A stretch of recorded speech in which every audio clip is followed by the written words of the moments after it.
बिस्मिल्लाहिर्रहमानिर्रहीम। अस्सलामुअलैकुम नाज़रीन इकराम।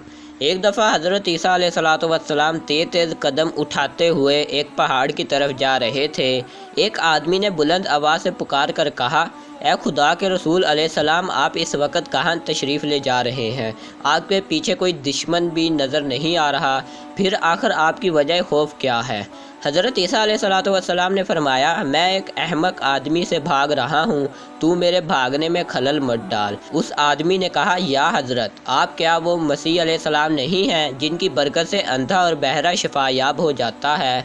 आपने फरमाया, हाँ। उस आदमी ने कहा, क्या आप वो बादशाह नहीं हैं जो मुर्दे पर कलाम इलाही पढ़ते हैं और वो उठ खड़ा होता है? आपने फरमाया, हाँ। उस आदमी ने कहा, क्या आप वो ही नहीं हैं कि मिट्टी के परिंदे बनाकर इन पे दम कर दें तो वो उसी वक्त हवा में उड़ने लगते हैं? आप अलैहिस्सलाम ने फरमाया, बेशक मैं वही हूँ। तो उस शख्स ने हैरानगी से पूछा कि अल्लाह ने आपको इस कदर क़ुव्वत अता कर रखी है, तो फिर आपको किस का खौफ है?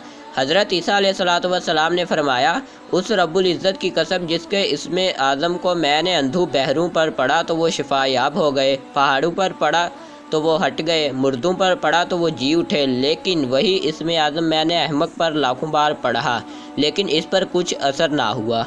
उस शख्स ने पूछा, या हज़रत, ये क्या है कि इसमें आज़म अंधों बहरों और मुर्दों पर तो असर करे लेकिन अहमक पर कोई असर नहीं करता, हालांकि हमाकत भी एक मर्ज़ है? तो हज़रत ईसा अलैहिस्सलाम ने जवाब दिया, हमाकत की बीमारी खुदाई कहर है।